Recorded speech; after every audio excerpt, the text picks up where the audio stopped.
"That isn't your child, Marcus," she whispered, hands resting heavily on her visible 6-month bump, staring directly at the woman sitting opposite him. The quiet clinking of silverware stopped instantly in the small Italian restaurant, the forced intimacy of their small table now utterly exposed. Marcus felt the air drain from the room, his hand instinctively gripping the back of the small boy, Liam, seated next to him. Sierra's eyes, usually sharp, were dull with a cold, terrifying certainty. Leah, the woman Marcus had invited out of duty, gripped her wineglass until her knuckles went white. She didn't understand the sudden violence of the intrusion, but she recognized the immediate threat to the fragile, quiet space they had just begun to share. Marcus drove the old Ford truck slowly through the suburbs, the headlights cutting weak yellow paths into the damp evening fog. He didn't turn toward his house. Instead, he pulled over at the edge of the community park, the metal cold and slick beneath the fingers he rested on the steering wheel. The encounter at the restaurant had left a residue of shame and exhaustion that settled deep in his bones. Liam was asleep in the booster seat beside him, breathing shallowly, oblivious to the emotional shrapnel that had exploded moments before. Marcus lived in the silence of necessary routine. His apartment above the small independent bookstore he managed was Spartan, clean surfaces, minimal furniture, and light that seemed to actively avoid the corners of the rooms. Everything was functional, designed to require as little emotional maintenance as possible. He had learned years ago that attachment was a vulnerability, and he had built his life around its rejection. He looked down at his own hand, noticing the faint white scar that tracked across his palm, a childhood souvenir from trying to catch a falling glass lantern his mother had prized. She hadn't been angry about the glass. She had been furious that he had interrupted her carefully constructed quiet.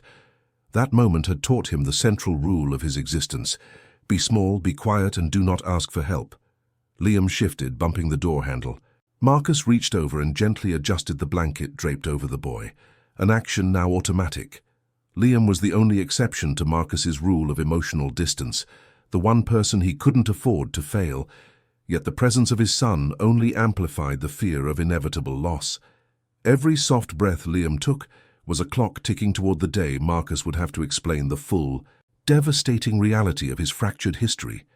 He had hoped, foolishly, that a simple dinner with Leah, a kind, quiet woman who worked at the library and never asked questions, could normalize things, offer a brief illusion of completeness. He gripped the steering wheel harder, the silence of the park pressing in. The dinner had not been normalizing. It had been a disaster, a public exposure of the mess he thought he had contained.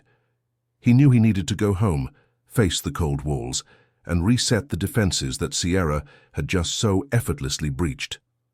The thought of Leah, abandoned mid-meal, her confusion palpable, was another small weight added to the load he carried.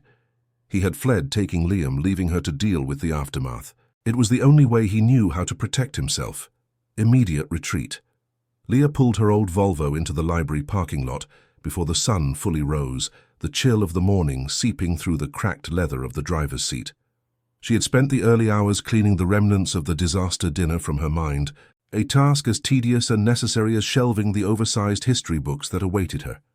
Leah was 52, her hands bearing the faint smudges of ink and the slight stiffness of perpetual labor.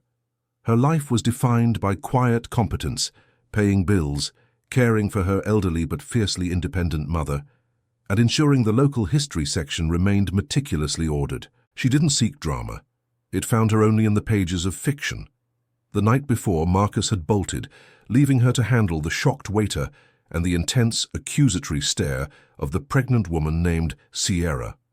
Leah had paid the bill for the untouched meals, not out of heroism, but because it was the practical thing to do. She knew Marcus was running from something enormous, but she didn't judge. Everyone had a darkness they tried to outrun. As she unlocked the heavy glass doors, she heard the soft tap-tap-tap of small, cheap sneakers behind her. Liam, Marcus's son, was already waiting, sitting on the cold granite steps, a massive, slightly worn backpack dwarfing his small frame. He was 7, silent, and entirely too observant. "Good morning, Miss Leah," Liam whispered, standing up straight. He always spoke like an adult, trying to minimize his presence. "Morning, Liam. You're early," Leah said, her voice soft but steady. She didn't ask where Marcus was. She didn't need to. Marcus often dropped the boy off here before the bookstore opened, trusting the neutral, stable environment of the library. Liam didn't offer an explanation. Instead, he pulled a small laminated card from his pocket, his library card frayed at the edges. I finished. The Secret Garden. The part with the robin was sad. Leah knelt slightly, meeting his eye level. She didn't offer empty platitudes. Robins are brave. They don't mind the cold. She took the card and the book, her fingers brushing his. It was a small, fleeting contact, yet it anchored something between them. Liam trusted her not to treat him like a fragile thing, but rather like a serious reader. Go ahead to the children's section, all right? I'll start coffee soon. Liam nodded, his expression remaining serious, and walked toward the large, colourful map section. He settled not with the picture books, but by the oversized atlases, tracing borders with a quiet intensity. Leah watched him for a moment, before turning on the lights, the fluorescent hum replacing the silence. She had no stake in Marcus's life, but she felt a profound, simple urge to ensure this small, serious boy had a soft place to land before school started. That was just how Leah operated. Practical kindness, without expectation. Before I continue, tell me where in the world are you watching this story unfold? I love seeing how far these human connections travel. 2 days passed before Marcus dared to show his face at the library again. He didn't come to apologize for fleeing. Apologies felt too large and demanding for the small transaction he intended. He came bearing a box of gourmet dark roast coffee beans, a peace offering that was practical, quiet, and required no heavy conversation. Leah was organizing the returns cart, her glasses perched low on her nose. She looked tired.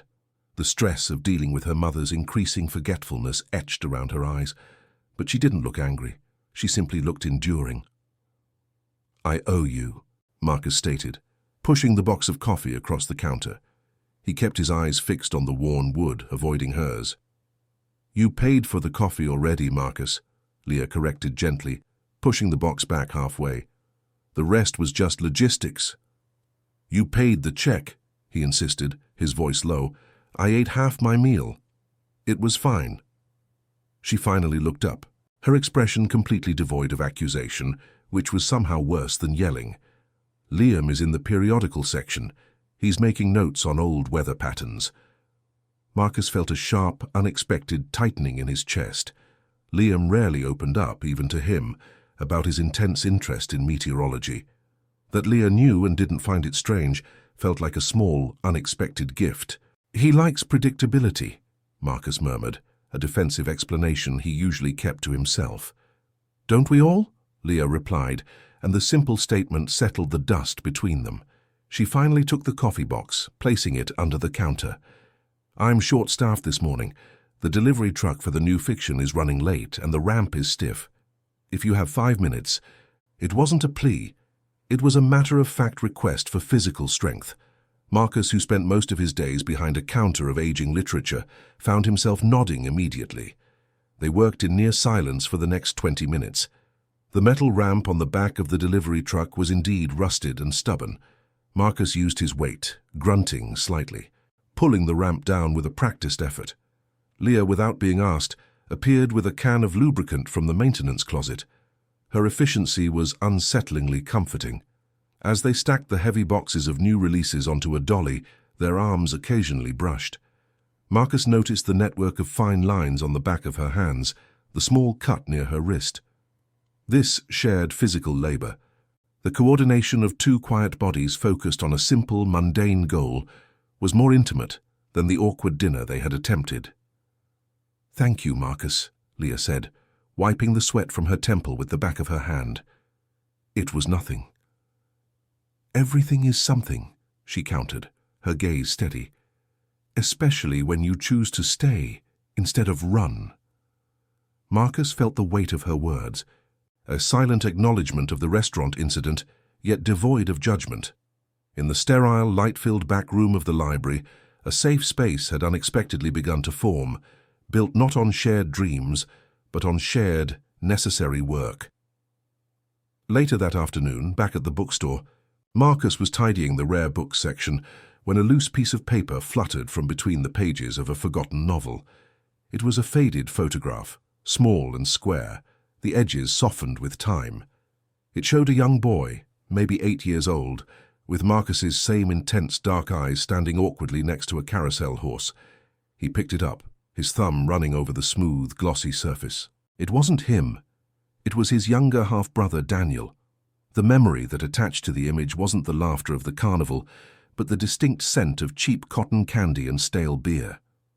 Marcus had been 12 then, already functioning as the quiet, responsible adult in the house. His father, a man whose presence was measured in absences, had resurfaced long enough to take Daniel to the county fair. Marcus had been left home, tasked with cleaning the gutters, a punishment without a crime. He remembered watching from the attic window, the summer heat shimmering off the asphalt as his father's car pulled away, Daniel waving excitedly from the passenger seat. He hadn't been angry at Daniel. He hadn't even been angry at his father, because anger required expectation. He had simply felt the deep, cold realization that some people, like him, were structurally unchosen. He was the sturdy foundation, the necessary utility, but never the prized possession. His mother had reinforced this belief, demanding utility over warmth. He remembered waiting by the phone that evening, pretending to be absorbed in homework, though his focus was on the ticking clock. They returned hours later, Daniel clutching a cheap plastic trophy, beaming. His father handed Marcus a greasy sack of leftover fries, which Marcus ate alone in the quiet kitchen, the cold salt a sharp reminder of the periphery he inhabited. The photograph was evidence of a life he hadn't been invited to share. It was a wound that hadn't healed, but simply scarred over and deepened, informing every subsequent retreat. It was why the public confrontation with Sierra had shattered his control. She had exposed not his failure as a father, but his perpetual status as the outsider, the temporary placeholder. Marcus placed the photo back inside the book, tucking it deep into the spine.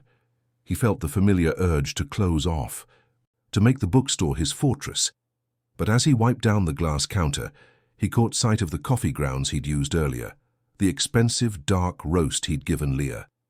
The flavor was strong, grounding, and suddenly, the memory of her quiet, competent hands lubricating the rusty ramp felt more real, more present than the pain of 40 years ago. The bookstore and the library shared an alleyway, and a new pattern began to emerge, quiet and unscheduled. Marcus found himself using the back door more often. He would deliver Liam promptly at 7:15 a.m., sometimes lingering just long enough to see Leah put the kettle on. Their conversations revolved around utility. "The awning needs new bolts before the storm," Marcus might say. "I noticed the front display window is foggy," Leah would respond. They fixed things, a dripping faucet in the library restroom, a loose shelf in the bookstore's biography section. Their exchange was one of competence, not comfort. Liam, however, was a catalyst for soft chaos. He no longer waited solely in the Atlas section. He began wandering between the two buildings, often appearing at the bookstore with a stack of historical war novels too heavy for his arms, expecting Marcus to check them out. Other times, Marcus would find him in the library break room, perched on a stool, silently sharing Leah's mid-morning tea and toast. "He told me about the Doppler radar on his tablet," Leah mentioned one afternoon, folding a worn municipal map. "He explained the velocity of precipitation. He's very precise." "He worries about things he can't control," Marcus said, leaning against the door frame, watching Liam in the distance trace a flight path with his finger. "Control is an illusion, Marcus," Leah said simply without looking up. "Accepting the weather is easier than fighting it." Marcus didn't argue. He found himself staying. One Saturday, Leah's mother, Martha, had a particularly difficult morning, confusing the library with the bus station. Marcus, without being asked, quietly drove Martha the 3 blocks home, waited until Leah arrived, and fixed the sticky latch on Martha's front door. He felt no obligation, just a dull compulsion to ensure the equilibrium of the small universe he had started to orbit. Leah started bringing him a strong cup of tea in the afternoons, placing it silently next to his ledger. It was a gesture that acknowledged his presence, confirming he was seen, but demanded nothing in return.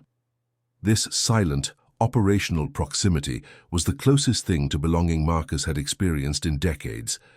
It was not the dramatic love he had once chased, but a steady, reliable gravitational pull. He realized, with a faint alarming shift in his stern composure, that the easiest part of his day wasn't the quiet solitude of his bookstore, but the brief, unscheduled moments spent adjacent to Leah and Liam. The three of them, operating in the tight, functional space between books and maps, had forged a makeshift, silent unit. The rupture came not from Sierra's drama, but from a small, innocent attempt at shared planning. Liam's 7th birthday was approaching, and Leah suggested, very tentatively, a small celebration at the park, just them and Martha. Marcus agreed, the idea of a normal birthday appealing to the part of him that wanted Liam to have what he hadn't. The day before the planned party, Marcus was running errands when his phone buzzed. It was Sierra. She rarely called. Their interactions were strictly mediated by lawyers and curt texts about custody schedules. This time her voice on the voicemail was strained, frantic. "Marcus, you need to call me. I had a fall, the doctor. There might be complications. I need help, and I need to see Liam. Now." Marcus drove instantly, the protective mechanisms overriding everything else. Sierra was volatile, but the safety of the child she carried, the child she insisted was not his, was paramount. He left Liam with a friend and went straight to the sterile, unfamiliar apartment Sierra had rented. He found her pale, lying on the couch, clearly in pain, but also dramatically performing the victim. She didn't want him to help her move. She wanted him to validate her fear. In the middle of their tense, cyclical argument about responsibility, his phone rang. It was Leah. "Marcus, the cake decorator just called. They need confirmation on the inscription. Are we still doing the outdoor party?" Leah asked, her voice calm and practical, unaware of the tension she was interrupting. Marcus, stressed and cornered by Sierra's increasingly desperate demands for attention, snapped. He forgot Leah was listening. "No, Leah, we are not doing the stupid party. I have real problems right now. I don't have time for your domestic fantasy, all right? Just drop it." A profound silence followed, heavy and immediate. Sierra smirked, folding her arms over her swollen belly. "Marcus," Leah finally said, the gentle tone gone, replaced by a flat, cold distance. "I understand, I won't bother you again." She hung up before he could articulate the jumble of self-loathing and stress that had fueled his harshness. Marcus returned home hours later, feeling profoundly soiled. The next morning, Liam went to the library as usual, but Marcus did not. He watched from his bookstore window as Liam walked in alone. Liam came back an hour later, carrying his backpack and a small wrapped box. "Miss Leah said I didn't forget," Liam said simply, placing the box on Marcus's counter. "She said you were having a weather event." Marcus felt a sharp internal pain. Liam was protecting Leah's feelings with metaphor, echoing her own gentle language. Marcus didn't open the box. He couldn't. He knew what he had broken, the silent, fragile normalcy they had constructed. Leah's retreat was absolute. She didn't hate him. She had simply decided he wasn't worth the energy required to endure his self-sabotage. The alleyway felt wider now, the distance between the bookstore and the library a gaping, uncrossable chasm. He had been offered a place, and in his deepest fear, he had violently refused it. The silence from the library side of the alley was oppressive. Marcus spent 2 days trying to immerse himself in ledgers, but the numbers blurred. He kept replaying his cruel, defensive words to Leah, the ones that had pushed away the only steady presence he had found. He was back where he started, isolated, functional, and deeply miserable. On the 3rd day, Liam came home from school unusually subdued. He sat on the floor, stacking his worn library books, his small brow furrowed. "Martha wasn't at the library today," Liam reported, not as a complaint, but as a data point. Miss Leah looked worried. She had a bag packed. Marcus recognized the heavy silence that followed that statement. Leah only took time off when Martha's health took a turn. He felt a sudden cold terror, not for himself, but for the quiet woman who carried too many burdens. He knew Leah would try to manage the inevitable crisis alone, just as he always did. He didn't call Leah. He didn't want the tension of a spoken apology or the expectation of forgiveness. Instead, he locked the bookstore early, drove the truck to Leah's small neat house, and parked discreetly down the street. The lights were on, the curtains drawn. Marcus knew the layout because he had fixed the door latch. He walked up the porch steps and placed a large insulated food container on the mat. Slow-cooked stew, nutrient-dense, the kind of food people forgot to make when they were exhausted. He then checked the storm gutter he had promised to clear 2 weeks ago. It was still clogged. He spent the next hour working in the near darkness, hauling down the sticky, wet leaves and muck. He didn't use an electric light. He worked by the faint glow of the street lamp, using the silence as a shield. He fixed the loose rail on the porch steps that he knew Martha often gripped. He trimmed the overgrown rosebush that scratched against the kitchen window. He was an invisible, functional presence, focusing entirely on the physical needs of the place, ensuring Leah had one less thing to break her back over. As he was wiping down the old chipped bird bath, he saw a light flicker in the upstairs window. Martha's room. Then, the back door cracked open. Leah stood there, wrapped in a thick cardigan, not looking surprised but utterly drained. She wasn't angry about his unannounced presence. She looked too tired for emotion. "Marcus," she said, her voice a dry whisper. "You didn't have to." "I did," he replied, still focused on the birdbath. He didn't look at her, maintaining the distance of a hired hand. "Your mother needs care. You need rest. I'm just making sure the ship isn't taking on water." He picked up his tools, ready to retreat before the moment required a conversation he couldn't handle. But before he could walk away, he had one more thing to do, a necessary protection. "Sierra's situation is messy, but it is entirely separate from Liam," he stated, his voice flat. "The child she is carrying. It is not mine. It was a final, desperate attempt to control my life before I left her for good. I'm fighting the paternity claim legally. I wanted you to know that Liam is the only constant in my life, and he always will be. That dinner, that outburst, it was fear, not indifference." He turned to leave, his confession offered not for forgiveness, but as a statement of fact, meant to shield her from residual confusion. He drove away quickly, leaving the warmth of the light and the silence of her presence behind. He had chosen to protect her peace over his pride. 2 days after Marcus's nocturnal maintenance mission, Leah reappeared at the bookstore. She didn't use the back door or the alley. She walked right through the front entrance, the little bell above the door announcing her arrival loudly. It was late afternoon, and the store was empty save for Marcus and Liam, who were sketching a complex isobar map on the back of an invoice. Leah walked straight to the counter. She wore the same tired cardigan, but her face held a quiet resolve. She wasn't carrying the coffee box or any books. She simply placed a small, dark rock on the counter beside the ledger. It was slate, smooth and cool to the touch. Marcus looked up, his jaw tight. "That's heavy," he commented, the most neutral thing he could think to say. "It is," Leah agreed. "I found it when I was clearing the garden bed after you fixed the gutter. It's dense, it doesn't shift." The metaphor hung in the air between them, solid and unspoken. "You are dense. You don't shift. You are reliable." "Martha is sleeping better now. The doctor changed her prescription," Leah continued, her voice even. She glanced toward the back, where Liam was intently coloring. "The stew was necessary. You always manage to provide exactly what is necessary, Marcus, and nothing more." It wasn't a compliment, but an observation of his fundamental nature.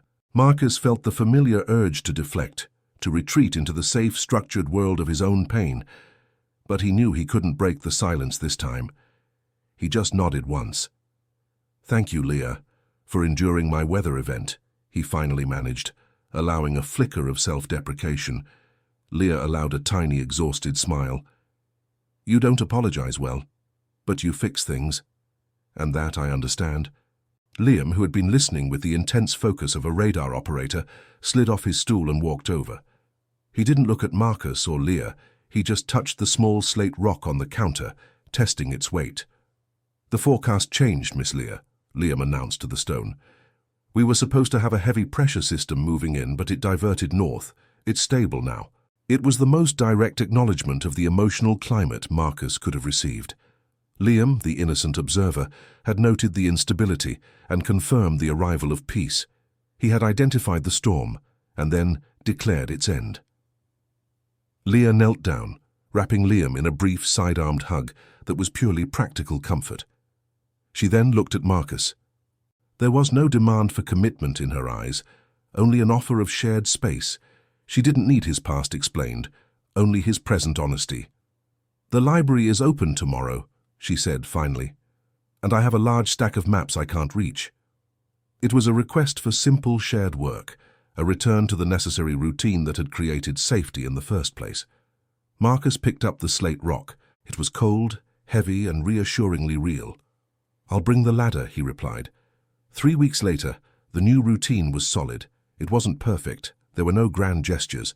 Marcus still kept his emotions contained, and Leah still worried about Martha. But now they worried adjacent to one another. The evening air was crisp, scented with pine needles, and the distant, slow burn of wood smoke. Marcus wasn't in his quiet apartment above the bookstore. He was in Leah's kitchen. It was small, warm, and cluttered with the comfortable, non-essential things his own home lacked. A stack of cookbooks, ceramic magnets on the fridge, and the smell of roasting garlic. Liam sat at the worn formica table, meticulously organizing his collection of small, polished rocks. Martha was across from him, surprisingly lucid tonight, teaching him how to sort the igneous from the sedimentary, her old hands moving slowly but with authority. Marcus was replacing a faulty light fixture above the sink. Leah stood beside him, holding the ladder steady, just as she had held his life steady weeks before. The light from the fixture spilled out, golden and domestic, catching the dust motes dancing in the air. "This kitchen light has been unreliable for years," Leah said, watching him tighten the final screw. "You know, people kept telling me I should hire someone, but I just kept living with the flickering." "You learn to adapt to the failures," Marcus murmured, stepping carefully off the ladder. He looked at the fixture. It was bright, constant. "Or you find someone who insists on fixing it, even when you didn't ask," Leah countered, meeting his eyes. He packed his tools into his old metal box, the sounds echoing gently in the small room. He looked at Liam and Martha, absorbed in their shared task, the very definition of two disparate people finding common ground over something simple and enduring. Family, Marcus realized, wasn't about blood or legal documents or forced promises whispered in a restaurant. It wasn't about the spectacular, loud events. It was the sustained, quiet decision to choose the inconvenience of remaining present. It was the light that didn't flicker, the tea that appeared without request, the small boy who declared the storm diverted. It was Leah, standing right here, holding a ladder for him, her expression tired but unafraid. He watched Liam carefully place a piece of quartzite next to Martha's collection. "I think," Marcus said, his voice unusually steady, "that the storm is definitely over." "Yes," Leah agreed, her hand resting on the smooth, cool slate rock he had brought back. "We have sturdy walls now." Marcus didn't touch her, didn't need to. He simply put his toolbox away, knowing he wouldn't be leaving right away. He knew with absolute certainty that he was done running from the simple, terrifying responsibility of being chosen. If this story of silent commitment and unexpected family resonated with you, please hit the like button. Tell me in the comments what Marcus's choice meant to Leah, and subscribe so you don't miss our next story about the deepest connections found in the most ordinary places.